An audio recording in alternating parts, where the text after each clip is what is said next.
Le déconfinement, c'est pour demain.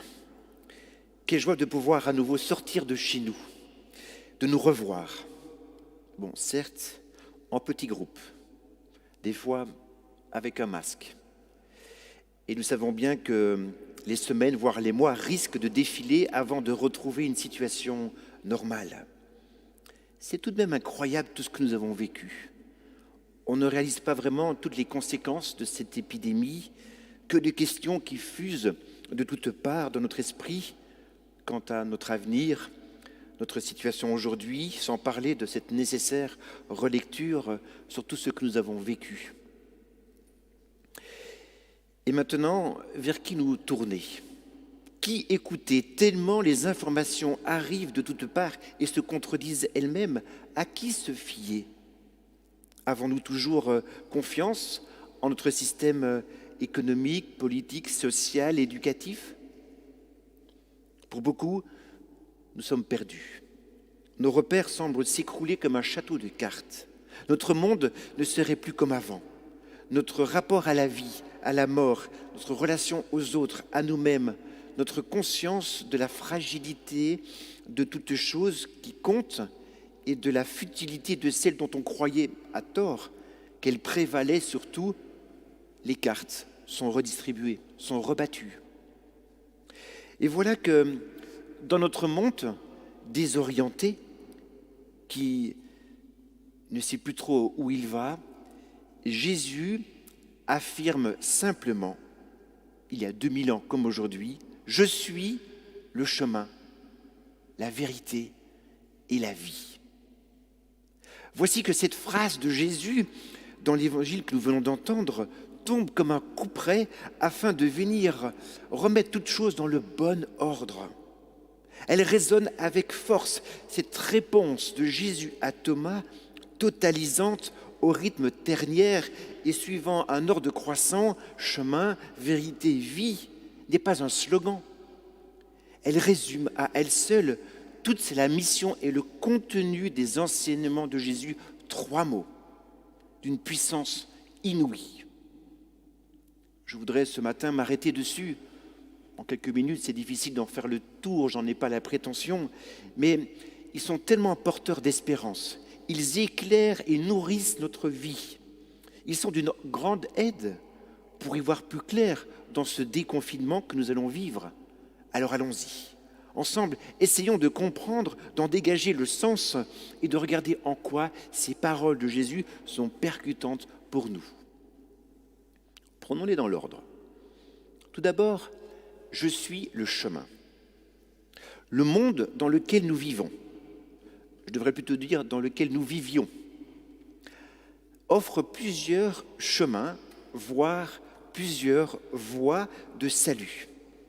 Les distractions sauvent de l'ennui, l'argent de l'insécurité, le travail excessif du vide intérieur, le sport du vieillissement, le bénévolat de l'égoïsme, les relations de la solitude, etc., etc. Chacun cherche à sa manière son chemin de bonheur, sa voie de salut. Tous ces chemins ne sont pas mauvais, mais ils ont un goût de trop peu. Ils ne suffisent pas.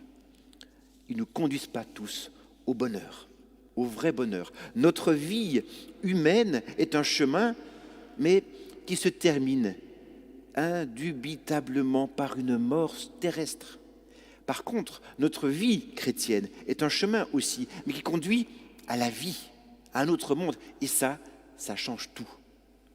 Ce qui importe, ce n'est pas le chemin sur lequel nous marchons, mais le but vers lequel nous tendons. C'est saint Paul qui dit cela. Je prends cette parole que vous voyez sur vos écrans. Une seule chose compte.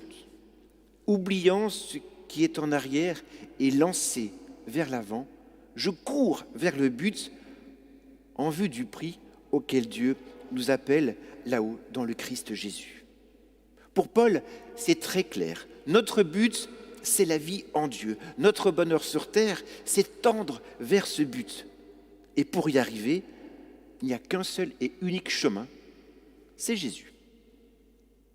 Vous vous souvenez de ce schéma que je vous ai fait la semaine passée, en montrant bien que Jésus est la porte entre le monde terrestre et le monde de Dieu. Il y a une porte à franchir. Il en va de même ici. Il y a un chemin à prendre, c'est Jésus. Et pour sortir de ce confinement, Jésus nous dit clairement, je suis le chemin, je sais la route qu'il faut prendre pour votre bonheur. Je peux être ton guide, ton GPS. D'ailleurs, GPS, ça signifie guidé par le Seigneur. Et il nous guide. Et emprunter ce chemin, cela veut dire concrètement croire en lui. Suivre Jésus, c'est l'accueillir dans notre vie. Croyez en Dieu, croyez aussi en moi. C'est la foi qui nous ouvre ce chemin de salut. Si on fait cela, on ne se trompe pas. Alors, nous déconfiner, oui. Mais pour vivre quoi de plus, quoi de moins? C'est repartir. Pour repartir dans quelle vie? Eh bien, il s'agit pour nous de retrouver le Christ, nous décider pour lui, de le prendre comme boussole de nos futurs choix. Il centre ma vie, il en éclaire le sens, il oriente mes décisions, mes choix, il me conduit à Dieu. Voilà pourquoi Jésus est le chemin. Deuxièmement, il est la vérité. Il y a plusieurs niveaux de vérité dans l'histoire des hommes. Le premier niveau, c'est ce qu'on est capable de voir, de décrire. On fait appel à nos sens, notre corps. Le deuxième niveau, c'est ce qu'on est capable de discerner. Là, on fait appel à notre esprit, notre intelligence. Et le troisième niveau, c'est ce qu'on est capable de croire, au-delà de notre raison. C'est notre foi, notre âme, notre cœur. Mais l'homme contemporain a du mal avec ce troisième niveau. Il cherche la vérité, moteur de l'activité humaine, mais il est englué dans le soupçon, dans la méfiance. De plus, l'homme recherche davantage ce qui lui est utile, bien plus que ce qui est vrai. Il cherche moins ce qui est vrai que ce qui me fait du bien, qui me conduit à mon épanouissement personnel. Et cet écart est léger, mais il peut devenir dramatique. On est passé d'une vérité objective, on était d'accord sur la vérité, à une vérité subjective. Chacun se dit posséder la vérité, sa vérité, contre laquelle personne ne peut être remis en cause. La question n'est plus est-ce que c'est vrai, mais si je le pense, c'est vrai. Donc, il n'y a plus de vérité commune, une vérité reçue par tous. Il n'y a que des vérités qui sont juxtaposées en fonction de ce que pensent les personnes. Et ça fragilise vraiment notre société. Notre pays est profondément déchiré par cela. Je pense que cette épidémie nous a fait réfléchir à cet écart. Savez-vous que la vérité en grec se dit aletheia, ce qui signifie enlever le voile. Et en hébreu, la vérité se dit émet, qui signifie ce qui est solide. Ce qui a donné d'ailleurs amen en français. Quand on dit amen, on dit c'est solide. Je crois en cela. Donc la vérité est ce qui enlève le voile sur ce qui est superficiel pour faire apparaître ce qui est solide, ce qui est pérenne, ce qui est sûr. C'est Jésus. À la question de Pilate, qu'est-ce que la vérité? Jésus va se laisser désigner comme roi, mais il ne va pas répondre à ce titre, il ne va pas le prendre à son compte. Il dira « Je suis venu dans le monde pour rendre témoignage à la vérité ». Il ne s'agit pas d'une vérité scientifique. Là aussi, on confond, on se trompe. Il y a vérité et exactitude. 2 plus 2 égale 4. Jésus rend un témoignage à la vérité. C'est quoi cette vérité? C'est la promesse de Dieu. Cette vie en Dieu, c'est l'amour de Dieu. C'est son pardon, c'est sa miséricorde, c'est tout le projet que Dieu a sur nous, pour nous. Il s'agit donc de croire à nouveau en cette promesse qui est une promesse de vie. Et si nous perdons la foi, eh bien, nous perdons cette promesse de vie et nous éloignons de la vérité. Il ne reste plus pour nous, non pas à vivre, mais à survivre, à rechercher certes notre petit confort personnel en famille, mais loin de Dieu, de cette promesse, en pensant faussement que seule ma vérité compte. Mais c'est faux. Puissons-nous, collectivement, à la sortie de ce confinement, après 2 mois de réflexion, rechoisir la seule et unique vérité qu'est le Christ, et qui nous invite à rentrer dans ce projet de vie et de bonheur. Voilà ce que Dieu souhaite pour chacun de nous. Troisièmement, je suis la vie. Qu'est-ce que la vie? La vie, c'est ce qui rend vivant. Être vivant, c'est porter du fruit. La vie, c'est la fécondité, ce qui est différent d'engendrer la vie. C'est aussi rendre les autres vivants. C'est susciter la vie. Saint Jean distinguera la psyché, qui est le souffle de vie, donc c'est dormir, manger, boire, enfin je vis, de la Zoé, qui est une vie en plénitude, une vie en abondance. Il y a des gens qui sont un petit peu malades, donc là, je dirais la psyché est malade, mais ils donnent la vie aux autres, ils sont dans la vie en abondance, ils sont dans la Zoé. Eh bien, cette vie en abondance, seul Jésus peut la donner. La vie, c'est l'inattendu.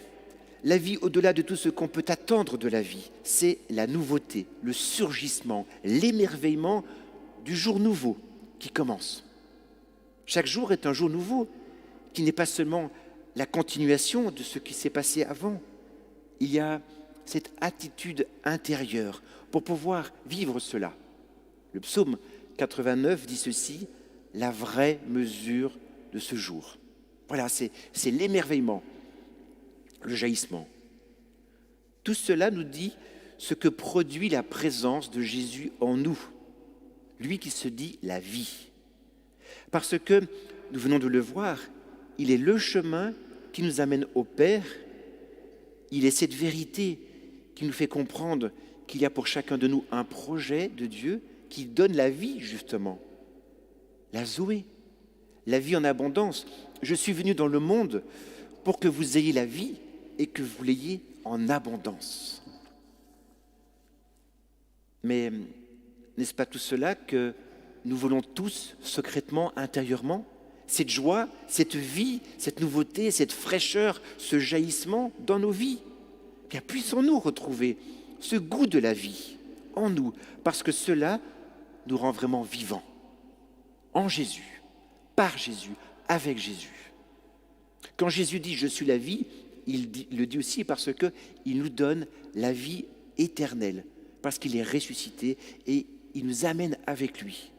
Et quand on sait qu'il y a cette vie après la mort, qu'il y a une vie en plénitude au bout de mes joies et de mes peines, de mes amours, de mes deuils et de mes morts, cela, je me répète, change tout.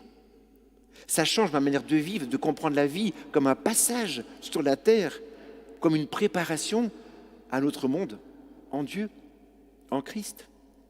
Nous voyons donc toute cette profondeur de ces trois mots de Jésus, chemin, vérité et vie. Il est déjà temps de conclure. Je ne sais pas pour vous, mais pour moi, ce confinement m'a fait du bien. J'ai pu m'arrêter, stopper ce rythme infernal que j'avais, me reposer, me retrouver en Christ, qui est l'amour de ma vie, prier, réfléchir, notamment à cet nouvel espace missionnaire, commencer à mieux organiser la paroisse, à vivre davantage la vie fraternelle, à prendre du temps pour manger doucement, plus équilibré, plus raisonné dans mes choix de produits alimentaires, vivre des moments de gratuité avec mes frères et sœurs, donner un coup de fil à quelqu'un, cela a été bon pour moi. Vous avez certainement aussi goûté et appris beaucoup de choses durant ce temps de confinement. Mais il ne faudrait surtout pas que ce confinement soit comme une parenthèse à nos vies. Qu'on recommence tout comme avant. Oui, il y en a avant, il y en a après, normalement. Nous devons personnellement et collectivement changer notre vie, sortir de cette frénésie de l'activité de loisir, prétendre prendre le temps pour revenir en nous-mêmes, aller vers les autres, les aider, nous faire aider. Je voudrais répondre à ces questions. Comment sortons-nous de ce confinement? Que m'a fait vivre ce sacré virus? Est-ce que je ressors plus angoissé que jamais et méfiant par rapport aux autres, ou plus réfléchi, plus posés, plus modérés dans nos consommations, plus émerveillés de la vie, de pouvoir nous aider mutuellement à être davantage vivants, plus reconnaissants envers Dieu du don de la vie, conscients que nous pouvons abîmer ce don ou le faire fructifier. Et maintenant que nous sortons de ce confinement, avec tout ce que cela signifie pour chacun de nous, nous devons nous appuyer sur cette parole de Jésus qui oriente notre vie. Je suis le chemin, je suis la vérité, je suis la vie. Ces mots se révèlent comme éclairants et porteurs de plénitude. Alors, ces paroles sont remplies d'espérance. Puissions-nous nous en souvenir en ce temps de déconfinement, dans nos temps d'épreuve. Alors Jésus nous redira à l'oreille, « Je suis la vie, marchons en lui. Je suis la vérité, croyons en lui. Je suis la vie, vivons en lui. » Amen.